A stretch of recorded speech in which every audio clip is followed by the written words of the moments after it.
মুখে মহকুমা শাসকের গাড়ি আটকে এসএফআই সমর্থকরা তারা বিক্ষোভ দেখান। সেই ছবি আপনাদের দেখাচ্ছি। একেবারে মহকুমা শাসকের গাড়ি ঘিরে ধরে এসএফআই। সভার পাশ দিয়ে যাওয়ার সময় মহকুমা শাসকের গাড়ি আটকানো হয় এবং তুমুল বিক্ষোভ।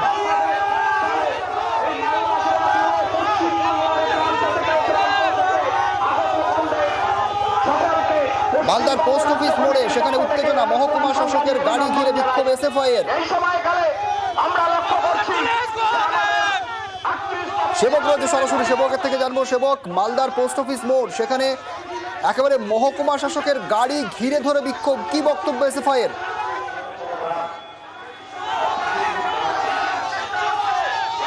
একদমই দেখো, আমরা রয়েছি একদম সেই ঘটনাস্থল মালদা শহরের ফোয়ারা মোড় বা পোস্ট অফিস মোড়। এই সেই এলাকা যেখানে কিন্তু কিছুক্ষণ আগেই বিক্ষোভের মুখে পড়ে মালদহের মহকুমা শাসকের গাড়ি।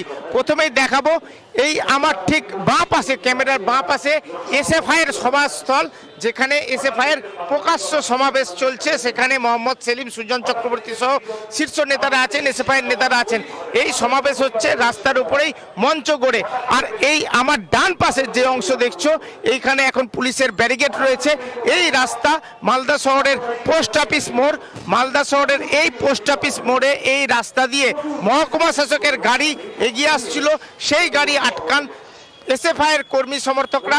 কারণ এসএফআই এর অভিযোগ, মাঠ চাওয়া হয়েছিল প্রশাসনের কাছে, তারা মাঠে সভা করতেন, কিন্তু মাঠ পাওয়া যায়নি। প্রশাসনিক অসহযোগিতা, মহকুমা শাসকের অসহযোগিতা।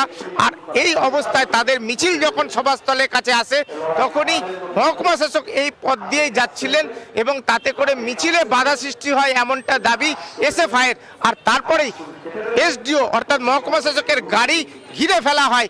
তুমুল বিক্ষোভ চলে। মহকুমা শাসকের নিরাপত্তা রক্ষী নামলে তার সঙ্গে বচসা বাঁধে। শেষ পর্যন্ত গাড়ি ঘুরিয়ে মহকুমা শাসককে এই রাস্তা দিয়েই চলে যেতে হয়। মহকুমা শাসককে গাড়ি ঘুরিয়ে নেন।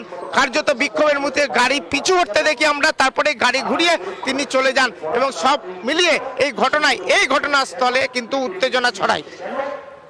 একদমই সেবক।